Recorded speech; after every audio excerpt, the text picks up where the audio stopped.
Bem-vindos à nossa aula número 35, Doação Humana, item 4 do capítulo 3. Continuando, né? Nós estamos vindo discutindo, começamos discutindo lá atrás, o exame lógico do polilogismo. O que é polilogismo mesmo? Hein? Várias lógicas. Uma doutrina que acredita que exista várias lógicas. Lógica para as classes, para as classes de trabalho, ou para raças e tudo mais. Fizemos o exame lógico, depois fizemos o exame praxeológico, e agora vamos tratar do polilogismo racista. Por quê? Por que nós, quando falamos no usar o raciocínio lógico, usamos o marxista? Porque ele é destruído muito mais fácil pelo raciocínio lógico, né? Mas agora nós vamos debater com profundidade aqueles que defendem o polilogismo racista. E muitas pessoas podem escorregar em alguma coisa aí, tá bom? Faremos a leitura. O polilogismo racista. O polilogismo marxista é uma tentativa fracassada de salvar as insustentáveis doutrinas socialistas. Tentou substituir o raciocínio pela intuição, apelando para o supersticioso das massas populares.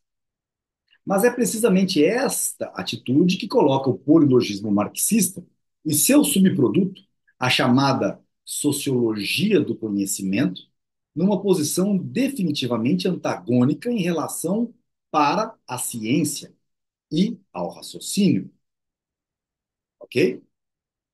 Com o polilogismo dos racistas, as coisas se passam de maneira diferente, que é um pouco mais complexo. Vamos entender a cabeça daqueles que acham que existe uma lógica para cada raça. Este tipo de polilogismo está em consonância com tendências atuais do empirismo. Ou seja, Hitler, as teorias nazistas da raça ariana pura, estão em consonância, em acordo com a ciência empírica. Tendências estas que, embora erradas, estão muito em moda. Já em moda lá atrás, óbvio. Quando Mises escreveu, estava muito em moda mesmo, tanto que o nazismo iria sair dali. É irrefutável o fato de que a humanidade está dividida em várias raças. Várias raças. É irrefutável esse fato, que tem características físicas diferentes. O negro tem um nariz mais achatado, ah, tem uma musculatura maior, dizem que tem até outros atributos melhores do que os brancos, caucasianos, tem os amarelos, né, que a gente chama de amarelo para aquela raça mais orientalizada, do olho puxado, uma pálpebra mais difícil de ser tão, o olho tão aberto como o nosso. Então, tem uma série de diferenças que a gente não pode negar. Ah, para os partidários do materialismo filosófico, os pensamentos são uma secreção do cérebro. Então, lembra? Materialismo filosófico, que a gente já passou lá atrás, do monismo, né, metodológico, que acha que tudo se resolve nas ciências naturais, e Mises, e nós aqui participamos do dualismo metodológico, ou seja, uma coisa é as ciências naturais, outra coisa são as ciências sociais. O que sai do cérebro não é algo que é palatável às ciências naturais, mas ele está dizendo aqui, para os partidários do materialismo físico, os pensamentos são uma secreção do cérebro, como a bilis é uma secreção da vesícula biliar, tá certo? Deixa eu só. Demorou esse sublinho. For vai ser amarelo. Sendo assim, a consistência lógica lhes impede de rejeitar a hipótese de que os pensamentos segregados pelas diversas raças possam ter diferenças essenciais. Sendo assim, como eles pensam que é tudo uma secreção do cérebro, a consistência lógica lhes impede de rejeitar a hipótese. Então, olha, se sai como uma coisa do cérebro, se cada raça tem conformações diferentes, então os pensamentos serão segregados de forma diferentes. O fato de a anatomia, até o momento, não ter descoberto diferenças anatômicas nas células do cérebro das diversas raças não invalida a doutrina segundo a qual a estrutura lógica da mente seria diferente nas diversas raças, uma vez que sempre seria possível, em futuras pesquisas, descobrir tais diferenças. Então, olha onde Mises está indo. Ele não está com medo de ir no assunto aprofundado. Ele está dizendo o fato de que a anatomia, até o momento, não descobriu diferenças anatômicas nas células do cérebro nas diversas raças.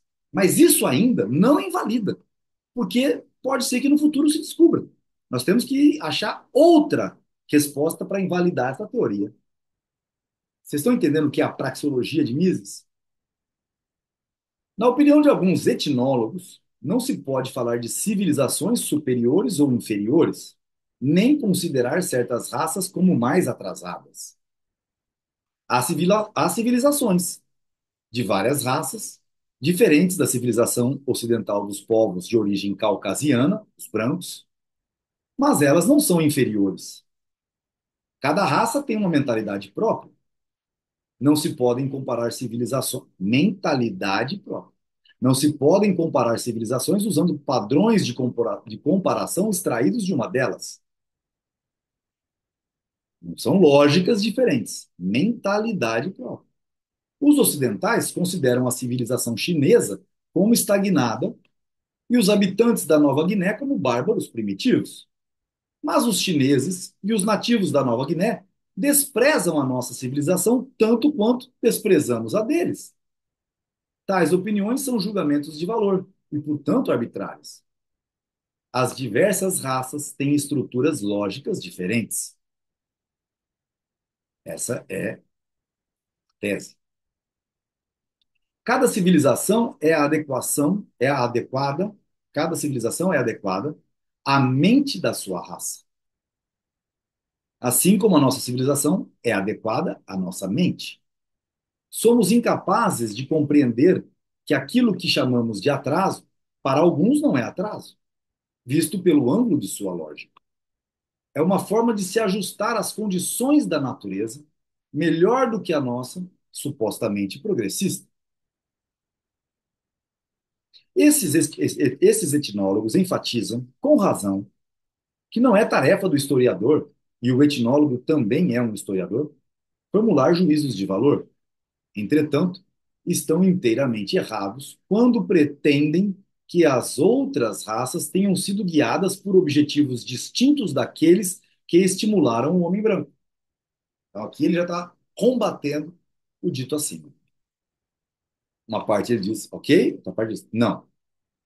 O maior desejo dos asiáticos e dos africanos, tanto quanto dos povos de origem europeia, é o sucesso na luta pela sobrevivência. Boa, Mises.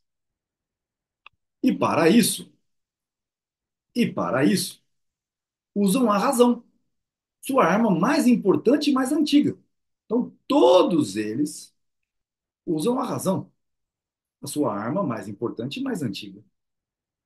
Procura livrar-se dos animais ferozes e da doença, evitar a fome e aumentar a produtividade do trabalho. Não há dúvida de que, na consecução desses objetivos, os brancos foram mais bem-sucedidos. Todas as outras raças procuram aproveitar-se das conquistas do mundo ocidental. Aqueles etnólogos estariam certos se os mongóis ou os africanos, atormentados por uma doença penosa, renunciassem à ajuda de um médico europeu, porque, segundo sua mentalidade ou visão do mundo, é preferível sofrer a ser aliviado da dor. E aqui vem, como eu disse, certo vídeo nosso de aula, Gandhi negou sua própria teoria ao dar entrada no hospital moderno para ser operado da apendicite. Aos índios norte-americanos faltou a engenhosidade para inventar a roda. Aos habitantes dos Alpes os habitantes dos Alpes não foram capazes de fabricar esquis que lhes tornariam a vida bem mais ágil. Tais deficiências não se devem a uma mentalidade diferente daquelas outras raças que há muito tempo já conheciam a roda e os esquis. Foram falhas, mesmo quando consideradas do ponto de vista dos índios ou dos montanheses alpinos.